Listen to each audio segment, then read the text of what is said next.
اسی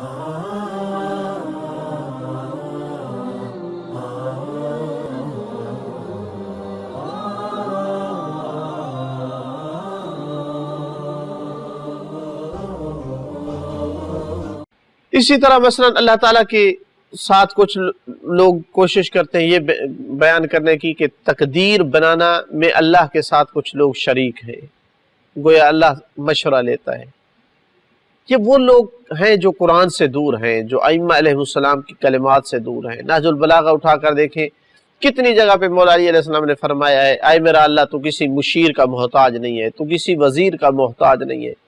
یہ تو بادشاہ قسم کے لوگ، بڑے قسم کے لوگ عام دنیا میں محتاج ہوتے ہیں، چونکہ ناقص ہوتے ہیں تو وہ دوسروں سے مشورہ کرتے ہیں، چونکہ ان کے اندر کمزوری ہوتی ہے، دوسروں سے مدد لیتے ہیں۔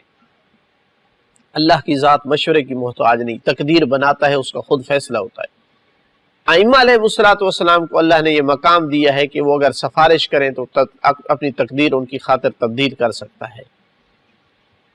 یہ مقام کیا تھوڑا ہے ائمہ علیہ السلام کے لیے، انبیاء کے لیے، کہ وہ دعا کریں، سفارش کریں، اللہ تعالیٰ ان کے کہنے سے تقدیر تبدیل کر دے۔ تو کچھ لوگوں کو تب تک سکون نہیں آتا جب تک کہ وہ توحید کے خلاف شبہات پیدا نہ کریں، کچھ اور ہستیوں کو جو ہے وہ تقدیر کا ان کو مالک قرار دے دے۔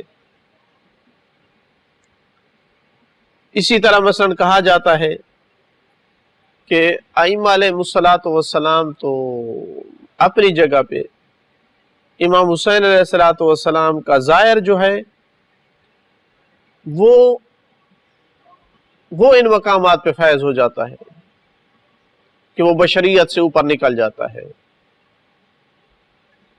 یہ یعنی ایسے اقوال ہیں جن کی کوئی دلیل نہیں۔ کیوں بھائی، کیا دلیل ہے کہ وہ ان مقامات پہ چلا جاتا ہے؟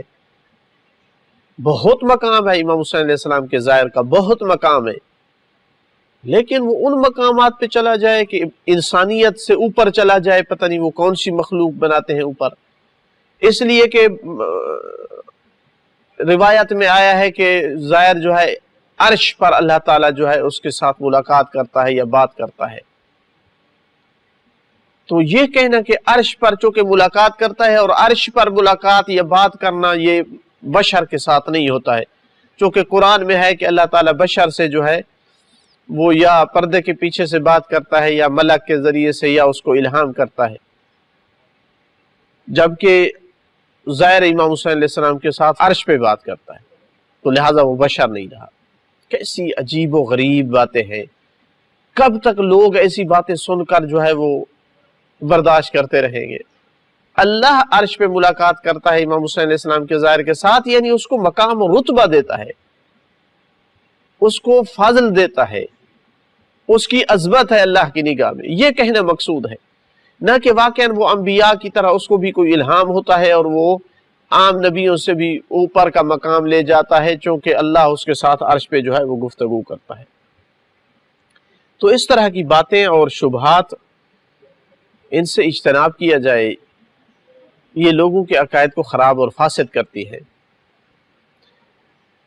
اسی طرح مثلا انہی شبہات میں سے کہ جو ذکر کیے جاتے ہیں کہ اللہ تعالیٰ جو ہے وہ اس نے اور لوگوں کو خلق کیا ہے، لیکن کچھ ہستی ایسی ہیں جن کا اللہ خالق نہیں ہے۔